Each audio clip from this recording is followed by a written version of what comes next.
kita bisa jadikan ini sebagai pertaruhan keimanan hingga nanti di akhirat. Garis besarnya begini, jikalau Bible ini nanti di akhirat ternyata Tuhan memutuskan, menyatakan bahwa ini ternyata adalah salah, berarti orang Kristen dan Katolik masuk neraka, orang Islam masuk surga. Jikalau ternyata di akhirat ini Tuhan menyatakan bahwa Bible ini ternyata benar, maka kesimpulannya orang Kristen masuk surga. Orang Kristen tetap masuk neraka. Orang Islam tetap masuk surga. Karena apa? Karena yang menjalankan syariat perintah Bible ini justru mayoritas orang Islam. Orang Kristen sama sekali banyak hal yang tidak dikerjakan, bahkan mengingkari. Jadi gimana tadi Pak Ustadz? Gimana?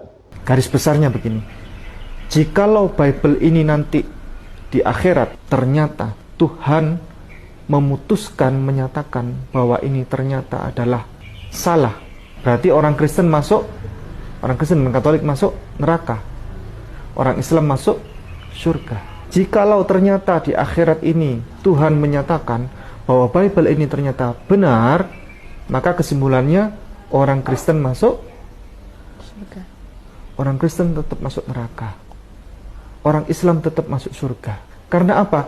Karena yang menjalankan syariat perintah Bible ini justru mayoritas orang Islam. Orang Kristen sama sekali banyak hal yang tidak dikerjakan, bahkan mengingkari. Oh, begitu garis besarnya. Jadi kalau nanti Tuhan memutuskan bahwa Alkitab itu salah, maka Katolik dan Kristen masuk neraka. Benar. Oke. Kalau Alkitab itu benar, maka harusnya orang Katolik dan Kristen itu masuk surga. Salah. Enggak, tetap masuk neraka. Benar.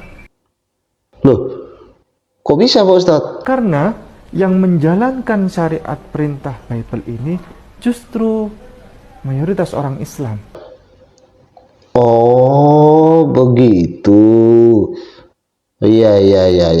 Jadi begini Pak Ustadz, pertanyaannya kalau begitu, apakah umat Islam itu mengakui Tuhan Yesus itu sebagai Tuhan, Raja, dan Juru Selamat? Kalau memang benar, umat Islam itu yang melakukan syariat atau perintah Alkitab. Nah, itu dijawab dulu Pak Ustadz. Terus yang kedua, tadi kata Pak Ustadz, sebagian besar umat Islam itu melakukan syariat dan perintah Alkitab. Berarti tidak semua. Benar. Oh, oke. Nah, saya setuju itu dengan pernyataan Pak Ustadz. Sebagian besar umat Islam akan masuk surga karena melakukan syariat atau perintah Alkitab. Tapi umat Islam yang sudah percaya sama Tuhan Yesus sebagai Tuhan, Raja, dan Juru Selamat, banyak loh Pak Ustadz yang KTP-nya masih Islam tapi sebenarnya mereka sudah percaya Yesus. Kalau itu saya percaya bahwa mereka akan masuk surga. Nah, gitu Pak Ustadz. Terus yang kedua, tadi kata Pak Ustadz, kalau ternyata Alkitab itu benar, maka umat Katolik dan Kristen tetap masuk neraka. Umat Islam itu masuk surga. Pertanyaan saya kalau begitu Pak Ustadz, bagaimana mungkin Alkitab yang dituduh palsu itu bisa menyelamatkan umat Islam? Berarti Alkitab itu tidak palsu dong Pak Ustadz. Tolong jawab ya Pak Ustadz ya. Aduh, gini Pak Ustadz, saran saya, Pak Ustadz belajar logika yang bagus lah Pak Ustadz. Kasihan ditonton seluruh orang Indonesia loh Pak Ustadz. Kalau logikanya kacau balau begitu kasihan. Kan katanya paling logis.